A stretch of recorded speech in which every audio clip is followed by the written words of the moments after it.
Λοιπόν, έχουμε μαζί μας τον Γκαντή Θεόδωρο. Από Κομοτηνή. Από Κομοτηνή έρχεται. Λοιπόν, θέλω να σου κάνουμε έτσι 2-3 ερωτήσεις. Βεβαίως. Πώς σου φαίνεται η διοργάνωση, καταρχήν το τουρνουά και η εμπειρία που είσαι με τόσο κόσμο?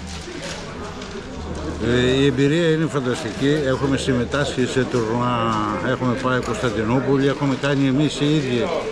Στην Κομοτηνή ήμουνα πρόεδρος στο Σύλλογο Φίλων Τάβλη Μπέγκεμον Κλαμπ Φανάρι για 10 χρόνια. Κάναμε, απλώς ο κόσμος, από ό,τι κατάλαβα εγώ, είχε τη μίζερη σκέψη, την τύχη και την ατυχία. Το τάβλι, το παραδοσιακό, ας το πούμε, αν και εδώ πέρα δεν είναι όλα τα παιχνίδια, είναι μόνο πόρτες, αλλά το ίδιο είναι. Δεν είναι παιχνίδι καθαρά τύχης, αλλά η τύχη ομορφαίνει το παιχνίδι.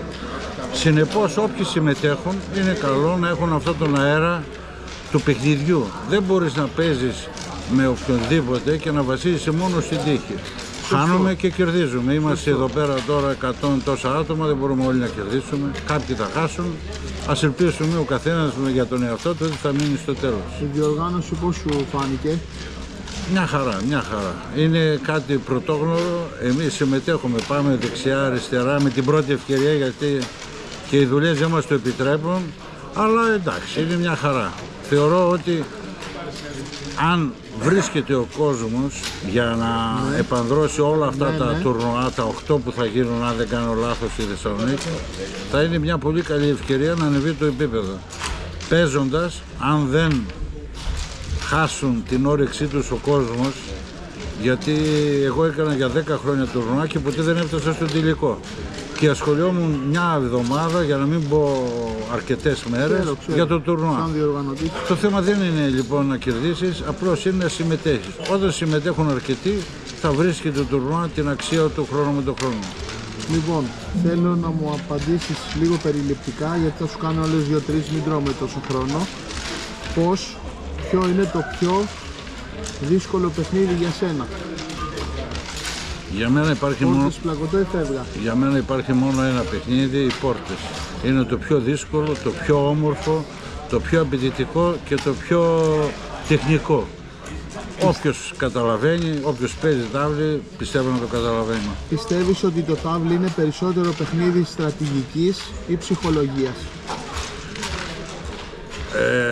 Εδώ στο ερώτημα καλό θα ήταν να είναι και η τύχη μέσα. Εγώ θεωρώ αυτά τα δύο μαζί είναι ο παράγοντας που σε οδηγούν να κερδίσεις.